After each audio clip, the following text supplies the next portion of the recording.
ఎక్కడ దిక్కులేని వారికి రాజన్న దిక్కు అన్న సామెతను అక్షరాల నిజం చేస్తూ దాదాపు 100 మంది దేవాలయ పరిసర ప్రాంతాల్లో భిక్షాటన చేస్తున్న వారిని గుర్తించి వారికి జిల్లా అడిషనల్ ఎస్పీ చంద్రయ్య వివిధ శాఖలకు చెందిన అధికారులతో కలిసి కౌన్సిలింగ్ చేశారు. భిక్షాటన చేస్తున్న వారిలో రకరకాల సమస్యలతో సతమతమయ్యేవారు రాజన్న సన్నిధిలో ఏళ్ల పాటు ఇక్కడే ఉంటున్నారు. విద్యావంతులు సైతం ఈ కోవలో ఉన్నారంటే నాగరికతకు ఎంత ఉదాహరణతో చెప్పొచ్చు. కరీంనగర్కు చెందిన శిరీష బీకామ్ కంప్యూటర్స్ చేసి రాజన్న ఆలయం పరిసరాల్లో భిక్షాటన చేస్తుంది. అలాగే ఆమె భర్త అడ్వకేట్ సైతం మానసిక సమస్యలతో రాజన్న సన్నిధిలో ఉంటున్నారు. ఇంట్లో సమస్యలు, వృద్ధాప్యంలో ఉన్న తల్లిదండ్రులను ఎక్కడ ఉంచాలో తెలియక వేములవాడలో వదిలిపెట్టి వెళ్లిన వారు కోకల్లలు. ఇలా గత వారం రోజులుగా వీరందరినీ గుర్తించి ఈరోజు కౌన్సిలింగ్ ఇచ్చారు. ఈ సందర్భంగా అడిషనల్ ఎస్పీ చంద్రయ్య మాట్లాడుతూ జిల్లాలోని అన్ని శాఖల అధికారులతో కలిసి భిక్షాటన చేస్తున్న వారి కుటుంబ సభ్యుల ముందు కౌన్సిలింగ్ ఇచ్చామని, వేములవాడలో ఉంటున్న వారందరినీ వారి స్వగ్రామాలకు తీసుకువెళ్లాలని సూచించారు. మానసిక సమస్యలతో బాధపడుతున్న వారిని ప్రభుత్వ ఆసుపత్రిలో చేర్పిస్తామన్నారు. భిక్షాటన చేస్తున్న చిన్నపిల్లలను ప్రభుత్వ వసతి గృహాలకు తరలిస్తామని, అలాగే ట్రాన్స్ జెండర్స్ దేవాలయ పరిసర ప్రాంతాల్లో ఎక్కువ మొత్తంలో డబ్బులు వసూలు చేస్తున్నారని, ప్రభుత్వం వారికి అనేక రకాల ఆర్థిక సహాయం అందిస్తుందని, గౌరవప్రదంగా బ్రతకాలని సూచించారు.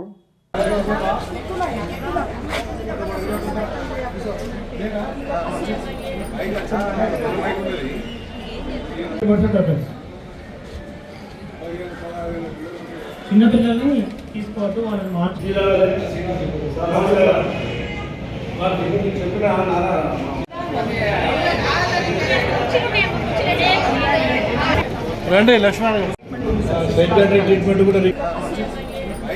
నేటివ్ వచ్చేసి మంతని పెద్దపల్లి డిస్టిక్.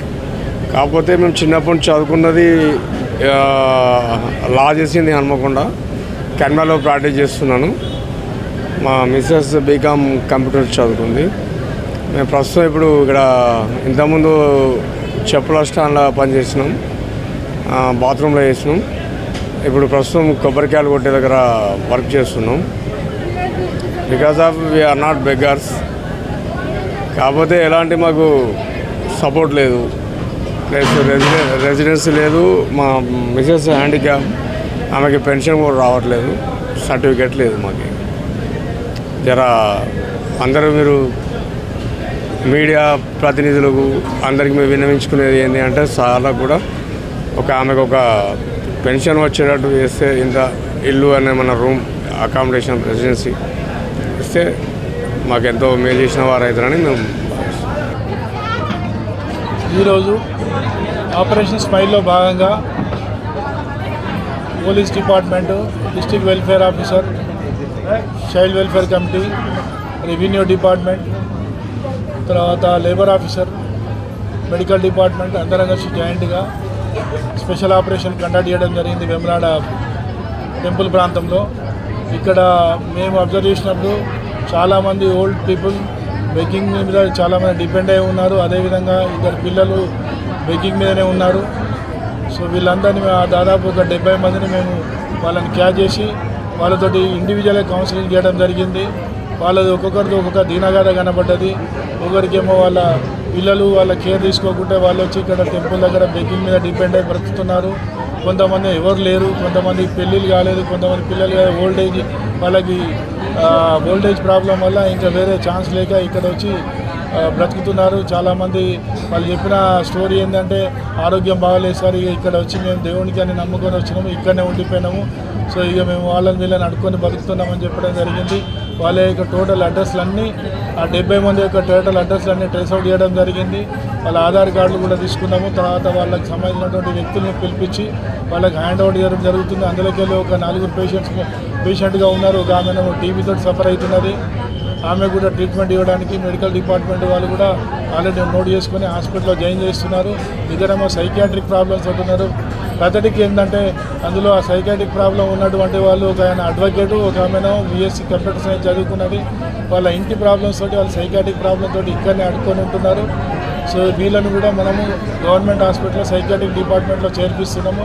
వాళ్ళకు కూడా ట్రీట్మెంట్ ఇప్పిస్తున్నాము. వాళ్ళందరికీ కూడా మనం డిస్ట్రిక్ట్ వెల్ఫేర్ ఆఫీసర్ గారి ద్వారా వాళ్ళకి వాళ్ళ లొకేషన్స్ అన్నీ ఐడెంటిఫై చేసి వాళ్ళని రెగ్యులర్గా ట్రాక్ చేస్తాము. తర్వాత ఇక్కడ వెమ్నాడులో బెగ్గింగ్ ఫ్రీ అనేది ఒక నినాదం తీసుకున్నాము. 80% ఇక్కడ బెగ్గింగ్ అనేది ఇన్ ఎనీ ఫామ్ అనేది టోటల్లీ ప్రొహిబిటెడ్ కాబట్టి మన బెగ్గింగ్ మీద ఎక్కువ కాన్సన్ట్రేట్ చేస్తున్నాం. తర్వాత చిన్నపిల్లలు బెగ్గింగ్ మీద డిపెండ్ అయినట్టయితే వాళ్ళ మీద కూడా ఎవరైనా వాళ్ళని పర్టికులర్గా ఎంగేజ్ చేసినట్టయితే వాళ్ళని కూడా మనము చట్టపరంగా చర్యలు తీసుకుంటాము. తర్వాత ఈ ఓల్డ్ ఏజ్ పీపుల్ ఎవరైనా ఎవరు లేరనుకుంటే వాళ్ళకి ఓల్డ్ ఏజ్ హోమ్స్ ఉన్నాయి, షెల్టర్ హోమ్స్ ఉన్నాయి. తర్వాత చిన్నపిల్లలకు కూడా హోమ్స్ ఉన్నాయి. ఆ హోమ్స్లో వాళ్ళకి అడ్మిట్ చేయడం జరుగుతున్నది. సో ఇవన్నీ డీటెయిల్ తీసుకొని ఇప్పుడు మేము పెట్టినాం. దీంతోపాటు ఇంకొకటి ట్రాన్స్జెండర్స్ మీద కూడా కొన్ని కంప్లైంట్స్ వచ్చినాయి. మనకి ఇక్కడ టెంపుల్ ప్రాంతం లోపల ఎక్స్ట్రాక్షన్ చేస్తున్నాయని చెప్పేసి వాళ్ళకు కూడా కౌన్సిలింగ్ ఇవ్వడం జరిగింది. వాళ్ళు గౌరవప్రదంగా బ్రతకమని చెప్పారు. ప్రభుత్వం అన్ని రకాల వాళ్ళకి సహాయ సహకారాలు అందిస్తున్నది. జిల్లా యంత్రాంగం కూడా వాళ్ళకి గౌరవప్రదంగా బ్రతకడానికి వాళ్ళకు ఆర్థిక సహాయం కూడా చేస్తున్నారు కాబట్టి వాళ్ళకు కూడా కౌన్సిలింగ్ చేయడం జరిగింది.